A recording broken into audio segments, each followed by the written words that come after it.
नमस्कार मित्रांनो मी बाबाराव मुसळे. सारं काही बाबाराव मुसळे या माझ्या यूट्यूब चॅनलसाठी मी माझ्या नवीन अक्करबोट्या या कादंबरीचे व्हिडिओ बनवत असतो. आत्तापर्यंत 52 व्हिडिओ झाले. आजचा 53वा व्हिडिओ आणि हा शेवटचा व्हिडिओ आहे. मी आधीच्या व्हिडिओत म्हटल्याप्रमाणे मी आत्तापर्यंत आपल्यासमोर जे सादरीकरण केलं त्याला आपण मोठ्या प्रमाणात प्रतिसाद दिला, त्याबद्दल मी आपणा सर्वांचे मनपूर्वक आभार मानतो आणि शेवटच्या या भागाचं कथन करतो. 52व्या भागामध्ये आपण असं पाहिलं होतं की रत्ना वंदनाच्या घरी गेली. कशासाठी? तिनं सरळ वंदनाला विचारलं की पहिल्या नवऱ्याच्या वेळेस माझं जे वटभरण झालं त्यावेळेस रात्री झोपायला माझ्याजवळ अक्करबोट्या राजू आला होता का? आणि वंदनाने सरळ सांगितलं की हो.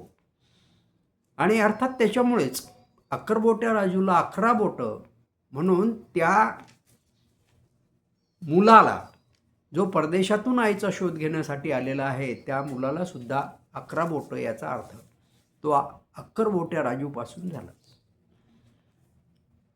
वंदनाला भयंकर राग आला होता, तरी तिनं तिचा राग काबूत ठेवला आणि ती वंदनाच्या घरून रत्नाला वंदनाचा भयंकर राग आला होता, तरी रत्नानं आपलं मन काबूत ठेवलं आणि वंदनाच्या घरून ती घराच्या बाहेर पडली.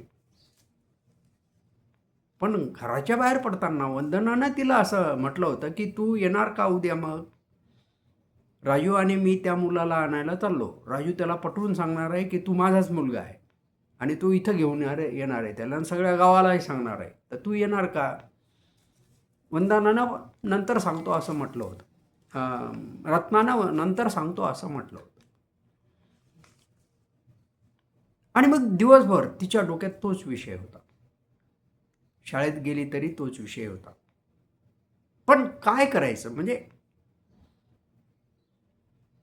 त्याच्यासाठी त्यांच्याबरोबर जाऊन आपल्याला काय करता येईल नेमकं? आणि मग तिला आठवली एक वेळ तिनं पाहिलेली एक गोष्ट, एक दृश्य. त्यावेळेस पराठी फवारण्यासाठी गोविंदानं एक कॅन भरून पेट्रोल आणलं होतं आणि ते जिथं व्हिडिओ ठेवलेला आहे त्याच्या टेबलाखाली ठेवलं होतं. तर काय तिनं असं पाहिलं होतं की 2 उंदरं त्याच्यावर येऊन उड्या मारायले, इकडून तिकडून फिरायले. हे दृश्य तिला मोठं त्यावेळेस मजेशीर वाटलं होतं की उंदरांना पेट्रोलची काही भीती नसते आणि पेट्रोलही सुरक्षित आहे आत, त्यामुळे त्यांना काय भीती वाटणार? त्यांना काय कळणार की हे पेट्रोल आहे. पण जर समजा पेट्रोल बाहेर पडलं आणि त्याला जर आग लागली तर या उंदरांचं काय होईल? ही गोष्ट तेव्हापासून तिच्या मनात होती आणि मग यावेळेस तिला ती आठवली आणि त्या गोष्टीनुसार तिनं आपल्या मनामध्ये प्लॅन तयार केला. शाळेत गेल्यावर तिनं पकारामला सांगितलं की दादा, मला 5 लिटर पेट्रोलची कॅन भरून आणून देता का? कॅनही विकत घ्या तुम्हीच तिकडे आणि पेट्रोलही आणून द्या. तर बकारामनं सहज विचारलं की बाबा इतक्या पेट्रोलचं आता काय करता? कारण आता काही पराठी नसते फवारायला. पण वंदनानं सांगली नाही आमच्या गोविंदानं मिरच्या लावलेल्या आहेत आणि त्याला मिरच्या फवारायच्या आहेत. ठीक आहे, काय हरकत नाही, देतो आणून. आणि मग त्याप्रमाणे बकारामने 5 लिटरच्या कॅनमध्ये पेट्रोल भरून आणून दिलं. अर्थात वंदनानं ते सुरक्षित घरी आणलं. तिच्या पर्ससोबत खुटीला अटकवून ठेवलं आणि संध्याकाळी म्हणजे घरी कोणी नाही असं पाहून वंदनाला फोन लावला की मी उद्या तुमच्यासोबतच येईन, किती वाजता जायचं ते सांगा. तर वंदनानं सांगितलं की तुझ्या शाळेच्या वेळेवरच जाऊ. ठीक आहे. रत्ना म्हणाली की मी माझ्या शाळेत जायच्या हिशोबानेच घरून निघते, सायकल घेऊन निघते आणि मी तुमची मग फाट्यावर वाट पाहते. ठीक आहे. हे असं सगळं ठरलं. त्याच वेळेस रत्नानं उठून घरात जाऊन माचीस घेतली. तर 2-3 माचीस पडलेल्या होत्या गॅसजवळ. त्यातली एक माचीस घेतली, तिच्यात काड्याही भरपूर होत्या आणि ती माचीस तिनं तिच्या पर्समध्ये टाकली. एक कागदही घेतला, तोही पर्समध्ये टाकला आणि रात्रभर पुन्हा ती याही रात्री तिला झोप आली नाही. काय करायचं, कसं करायचं, हे सगळे प्लॅन तिच्या डोक्यात सुरू होते आणि रात्र उलटली. सकाळी सगळी तयारी करून शाळेत जायचं म्हणून ती घरून निघाली. सायकलच्या हँडलला तिनं ते 5 लिटरची कॅन आणि तिची पर्स अटकवली. सायकल लोटत लोटत गावाबाहेर आली आणि मग सायकल चालवत ती फाट्यावर येऊन अक्करबोट्या राजूच्या कारची वाट पाहू. फार वेळ वाट पाहायचं काम पडलं नाही तिला. अक्करबोट्या राजू कार घेऊन आला. तिनं आपली सायकल स्टँडवर लावली आणि त्या कॅनसह आणि पर्ससह ती अक्करबोट्याच्या कारमध्ये पाठीमागून बसली. कारण पुढून ड्रायव्हिंग सीटवर अक्करबोट्या आणि बाजूच्या सीटवर वंदना. त्याच्यामुळे तिला पाठीमागं बसावं लागलं आणि ती बसली आणि मग कार सुरू झाली आणि मग वंदनाची आणि अक्करबोटीची हा हा ही ही खिदळाखिदळी सुरू झाली. विषय रत्नाचाच होता. तो म्हणत होता की पाय वंदुबाई, मा किती नशीब जोरावर आज रत्नाभाभी माझ्या कारमध्ये बसल्या. आता तुला माहीत आहे की रत्नाभाभीबद्दल महा किती जीव तुटते. म्हणजे हे एक रत्नाभाभीच्या लक्षात आज आलं की आमच्या दोघांपासून ते पोरगं झालेलं आहे ज्याला आपण भेटायला चाललो. आणि एकदा संबंध आला आणि काय काय कमाल आहे रत्नाभाभीची. आपल्याकडे एक हायब्रिड ज्वारी येते. त्या हायब्रिड ज्वारीच्या थैलीवर पेरलं महा उगवलं महा असं असते. वंदना म्हणाली हो,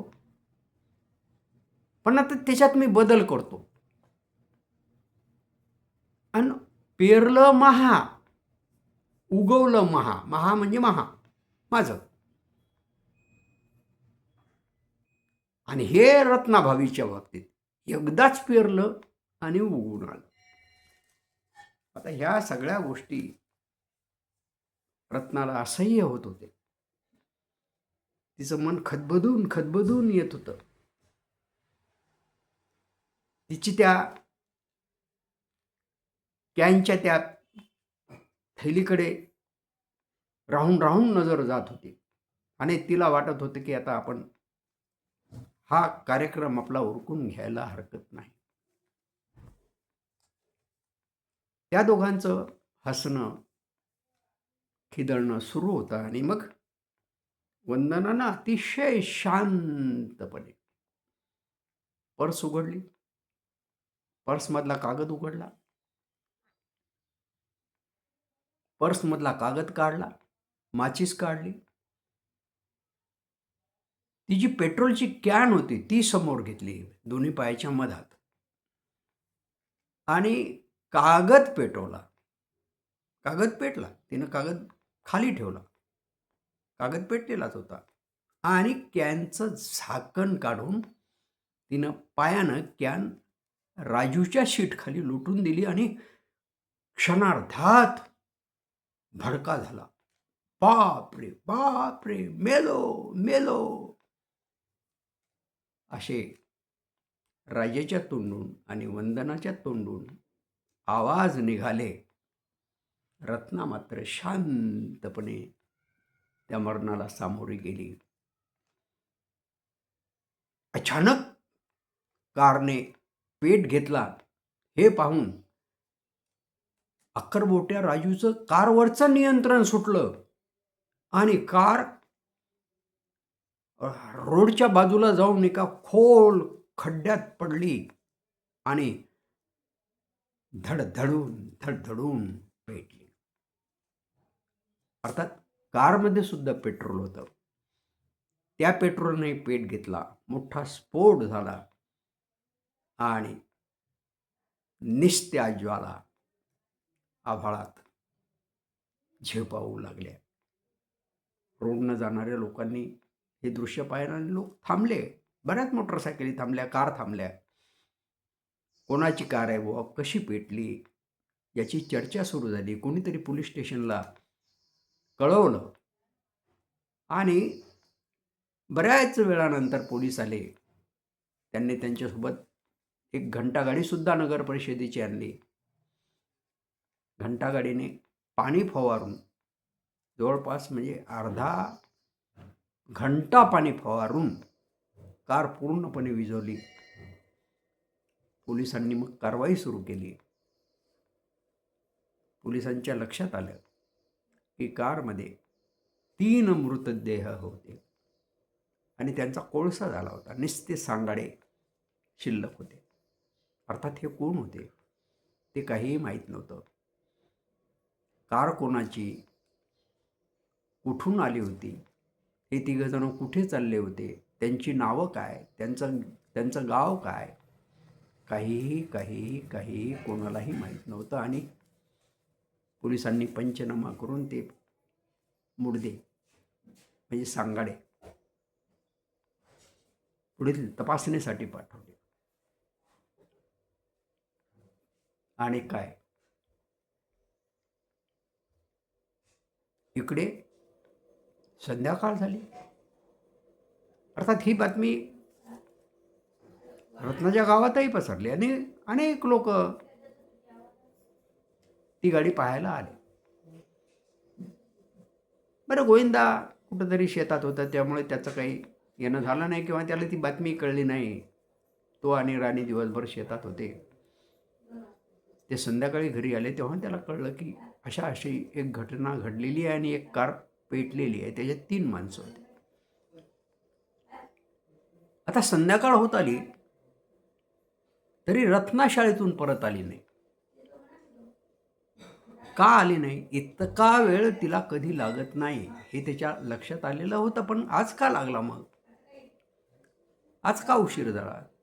मग तिने शाळेत जी मुलं आहेत वेटाळातली त्यांना जाऊन विचारलं की करे आज माय आली नाही, काय झालं, शाळेत काही कार्यक्रम काही होतं का? तर पोरांनी सांगितलं की आम्हाला ते दिसल्याच नाहीत त्या शाळेत, दिवसभर नव्हत्या शाळेत. हां, दिवसभर शाळेत नव्हते म्हणजे कुठं गेली? आणि मग कोणीतरी सांगितलं की रत्नाची सायकल फाट्यावर उभी आहे. आणि मग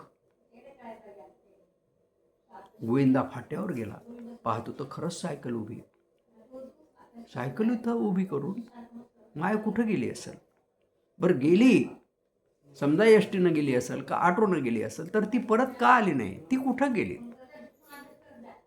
हे काही कळायला मार्ग नव्हता.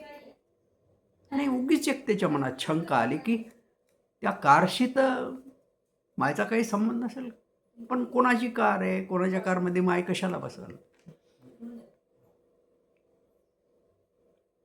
त्याच्या डोक्यातला हा भुंगा.